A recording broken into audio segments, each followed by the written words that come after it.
Very good evening. Welcome to HM TV. AP cabinet భేటీ ముగిసింది. ప్రస్తుతం మీడియాతో మంత్రి నాదెండ్ల మనోహర్ మాట్లాడుతున్నారు. లైవ్ చూద్దాం. ముఖ్యమంత్రి గారు కూడా కూటమి ప్రభుత్వం ఏర్పడిన తర్వాత ఐవీఆర్ఎస్ సర్వే టేకప్ చేసినప్పుడు ప్రతి నెల సుమారు 30% లబ్ధిదారులు మాకు రేషన్ అందలేదనే విషయం ప్రతి నెల మాకు వివరాలు వస్తూనే ఉన్నాయి. ఈ నేపథ్యంలో పౌర సరఫరాల శాఖ నుంచి మేము అసలు రైస్ స్మగ్లింగ్ ఏ విధంగా జరుగుతోంది, రాష్ట్ర వ్యాప్తంగా మేము అనేక ప్రాంతాల్లో తనిఖీలు చేసి పీడిఎస్ రైస్ స్మగ్లింగ్ డైవర్షన్ అనే కోణం నుంచి చూసినప్పుడు మాకు అర్థమైంది ఈ వ్యవస్థలో ముఖ్య పాత్ర పోషించింది ఈ వ్యాన్ల వ్యవస్థ తీసుకొచ్చిన తర్వాత. అంటే జవాబుదారితనం లేదు, ఒక స్పష్టత లేదు, సరుకులు తీసుకునేటి ఎవరెటు వెళ్ళిపోతున్నారో ఎవరికి తెలియని పరిస్థితి. అకౌంటబిలిటీ అనేది గతంలో ఫేర్ ప్రైస్ షాప్స్లో చాలా స్పష్టంగా ఉండేది. డైవర్షన్ జరిగినప్పుడు డిసిప్లిన్ యాక్షన్ తీసుకోవాలంటే ఫేర్ ప్రైస్ షాప్స్ ఉన్నప్పుడు ఇమ్మీడియట్గా డిసిప్లిన్ యాక్షన్ తీసుకుని స్థానికంగా ఉన్న ఒక రెవెన్యూ సిబ్బందికి ఆ బాధ్యతలు అప్పచెప్పేవాళ్ళం. ఇప్పుడు ఈ వ్యాన్ ఆపరేటర్లు వచ్చిన తర్వాత దాదాపు 288 కేసులు బుక్ చేశాం. వందల సంఖ్యలో క్రిమినల్ కేసెస్ ఉన్నాయి వీళ్ళపైన. వీళ్ళని నియంత్రించే పరిస్థితి లేదు. పూర్తిగా వీళ్ళు ఆ సిండికేట్లో భాగస్వాములై రైస్ స్మగ్లింగ్ అనేది చాలా భారీ ఎత్తున ఆంధ్రప్రదేశ్లో ఒక వ్యవస్థను ఏర్పాటు చేసుకుని ఆ వ్యవస్థకి పూర్తి స్థాయిలో గతంలో ఏర్పాటు చేయడమే కాదు, ఒక గ్రీన్ ఛానల్ ఏర్పాటు చేసి రైస్ డైవర్షన్ అనేది చాలా లోతుగా వెళ్ళిపోయిన ప్రక్రియ. ఈ 29,000 ఫేర్ ప్రైస్ షాప్స్కి బదులు 9,260 ఎండియు వ్యాన్లు ఏర్పాటు చేస్తే చాలా ప్రాంతాల్లో అసలు మేము ఈ రోజుకి కూడా అందించలేకపోతున్నాం. ఆశ్చర్యం ఏంటంటే 3వ రోజు కల్లా 93% రేషన్ మేము సప్లై చేసామని చెప్పి రిపోర్ట్లు పంపిస్తారు. సాధ్యం కాని పని.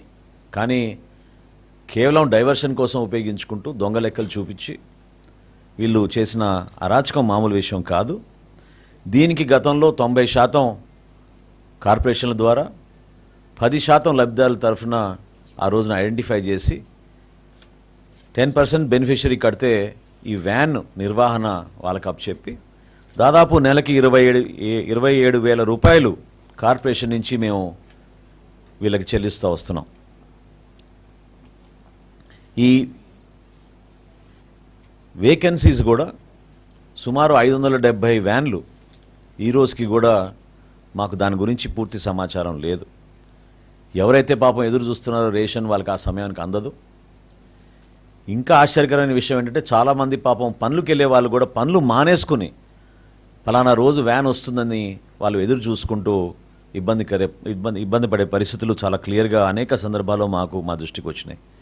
అంటే 3 ఫేర్ ప్రైస్ షాపులకి అనుగుణంగా ఒక వ్యాన్ ఏర్పాటు చేశారు. తద్వారా డైవర్షన్ చాలా భారీ ఎత్తున జరిగింది. ఇది అనేక కోణాల నుంచి మేము దర్యాప్తు చేసి మాకు వచ్చిన రిపోర్ట్స్ మేరకు అదేవిధంగా ఈరోజున్న ఆర్థిక వ్యవస్థ అంటే ఇంకా మేము ఇంకొక 385 కోట్ల రూపాయలు వెచ్చించాల్సి వస్తుంది వీళ్ళ కాలం మొత్తం పూర్తి చేసుకుంటే. అయినా ఏమీ ఉపయోగం లేదు. వినియోగదారులకు ఏ విధమైన అడిషనల్ సర్వీస్ ఇవ్వలేకపోతున్నాం. ఫేర్ ప్రైస్ షాప్ అయితే 1వ తారీఖు నుంచి 15వ తారీఖు వరకు ఉదయం నుంచి రాత్రి వరకు ఓపెన్ ఉండి వినియోగదారుడు ఎప్పుడైనా వెళ్ళి ఆ షాప్కి వెళ్ళి తెచ్చుకోవచ్చు. ఒకవేళ ఆ 2-3 రోజులు వెళ్ళలేకపోయినా ఖచ్చితంగా 15 రోజుల లోపే వెళ్ళగలిగేవాళ్ళు. అసలు ఎంత దురుద్దేశంతో ఈ స్కీమ్ని ప్లాన్ చేశారంటే ఎక్కడైనా మనం చూసాం ఒక వ్యాన్ కొని కేవలం 15 రోజులకే దాన్ని వినియోగించేటట్టు డిజైన్ చేశారు. నెలలో 15 రోజులు ఖాళీగా ఉండేటట్టు. ఖాళీగా ఉన్నా సరే ఆ డ్రైవర్కి ఆ ఖర్చులకి కార్పొరేషన్ నుంచి భరించేటట్టు ఈ నిర్ణయం తీసుకోవడం అనేది చాలా ఆశ్చర్యకరమైన విషయం.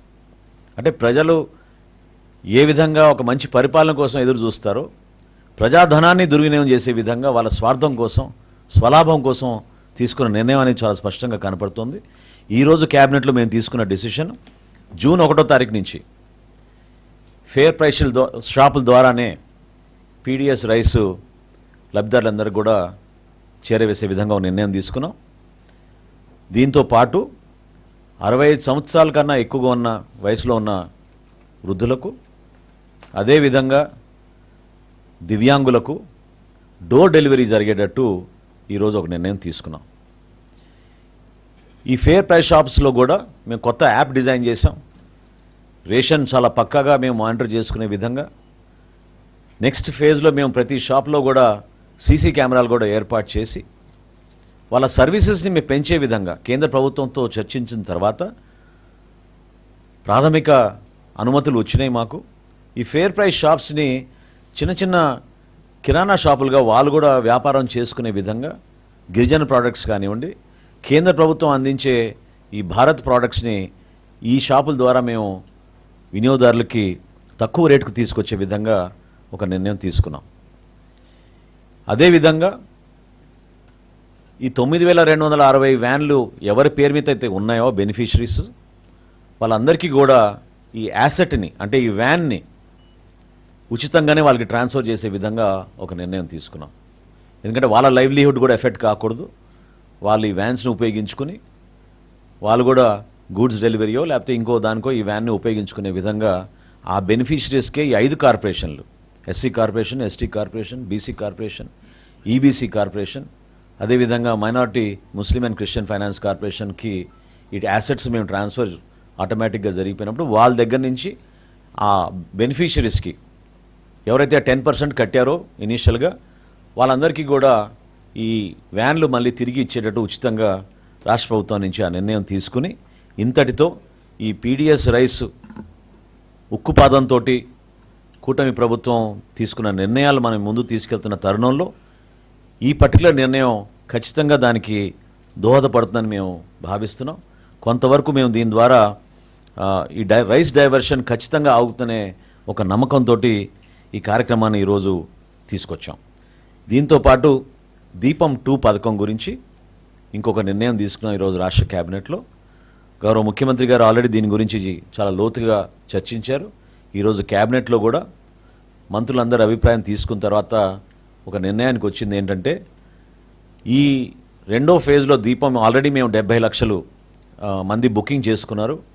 మొదటి దశలో 99,70,000 మంది దీపం 2 పథకం కింద ఉచిత గ్యాస్ పథకం లబ్ధి పొందారు. ఫేజ్ 2లో ఎప్పుడైతే ఏప్రిల్ నుంచి జూలై వరకు ఉందో ఫేజ్ 2లో ఆల్రెడీ ఇప్పటికే 70 లక్షల మంది బుకింగ్స్ చేసుకున్నారు.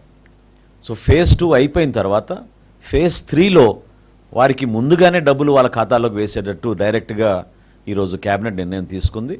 ఈ లాజిస్టిక్ ఇష్యూస్ లేకపోతే ఈ ట్రాన్సాక్షన్లో వస్తున్న కొన్ని ఇష్యూస్ వలన చాలామంది ఆందోళన చెందుతూ మా అకౌంట్లో ఇంకా డబ్బులు పడలేదనే విషయం చాలా సందర్భాల్లో ప్రస్తావిస్తూ ఉన్నారు.